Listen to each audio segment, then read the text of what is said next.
Okay, and the leaves and the flowers are used for the official part is the leaves and the flowers. You can take the cuttings. अगर आपको cuttings लेनी है तो you can take the cuttings from the apical portion. Okay, if we are having the apical portion cuttings, then you can have this size of the cutting is nearly about 15 centimeter. You can keep it as a 15 centimeter. So say this much is the 15 centimeter. Okay, minimum 15 centimeter. Then you can do one thing. You take off these or remove these 2/3 of these, 2/3 of the leaves, foliage. Or you can see the small branch. जो है ना 2/3 of remove कर दिया, then you will find this much of the leaves will remain in every cutting. Okay, then you can dip. We are having the experiment. हमने किया कि वो उसको dip किया हमने different growth hormones में भी किया, and this crop, this species is very easy to root. ऐसा नहीं है कि भाई this is not difficult to root. ठीक है ना, जैसे आपका सैलेक्स है या आपका पॉपुलर है, they are easy to root. ठीक है ना, इसी तरह से हमारे ये वाली स्पीसीज भी जो है या लेवेंडर है, तो ये वेरी इजी टू रूट है. तो ये वाला आपको दो ही चीजें इसमें प्रोपगेशन में रखनी है, और आप यूज कर सकते हो different medias for the preparation of the plant material. अपने पहले you have to go for the propagation of this propagation में. ठीक है ना, you dip this in either growth hormones में और as such remove the leaves. Then you can plant these into the root trainers or poly bags directly. Poly bags में आपको 2:1:1 ratio का जो है वो हमने स्टैंडर्डाइज्ड है. 2 सॉइल है, 1 सैंड है और 1 FIM.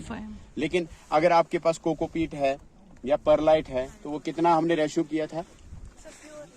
प्योर कोकोपीट में भी आपको जो है ना अच्छी रूटिंग आ जाती है. कोकोपीट आपका मार्केट में है तो उसमें आप जो है ना अच्छी रूटिंग, उसके रूट कंटेंट्स बहुत अच्छे आते हैं. तो आप इनको for near about 3 to 4 months आप उसमें रख के उसके बाद आपकी इसको जो है आपकी रूटिंग आ गई, then you can plant into directly into the field. ठीक है ना, तो फील्ड में हमने जो है ये वाला इसमें कोई भी नहीं है जिसमें टी गार्डन जैसे होते हैं कि भाई जो हमने यहाँ पर रखा है वो 1 feet का डिस्टेंस रखा है, तो ये आपका ओवरलैप कर जाएगा. ठीक है ना, 2-3 साल के बाद आपके साथ जो है ये हेज टाइप आपको बन जाएगा. तो ये फैलेगा भी, यहाँ से भी 1 feet जाएगा, यहाँ से भी जाएगा, और आपको इस वक्त स्पेसिंग ज्यादा लग रही होगी लेकिन बाद में आपका जो है स्पेसिंग जो है ये कवर कर लेगा. और ये टी गार्डन्स की तरह पर आप इसका जो है हार्वेस्ट आप उसका लीव्स का ले सकते. जब लगाएंगे तो फ्लावरिंग कितने टाइम के बाद? तो जब आप लगाएंगे आप देख सकते हो कि भाई इसमें फ्लावरिंग में जो है ये वाला जो है ना ये 2 साल का प्लांट जो है ये फ्लावर दे रहा है. ये आपको ये ब्लू है, ब्लू टस्कन वैरायटी है, ये ब्लू टस्कन है इसकी अपना रोजमेरी की.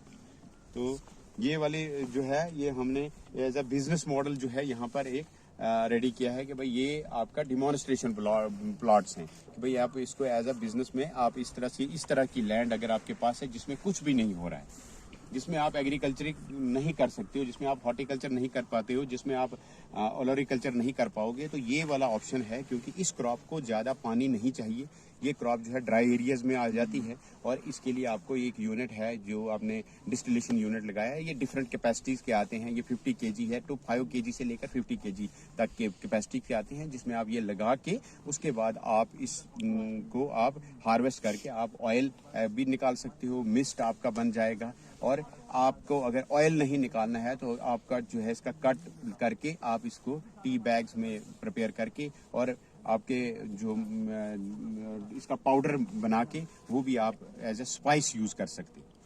ठीक है ना, तो ये है इस क्रॉप की इम्पोर्टेंस.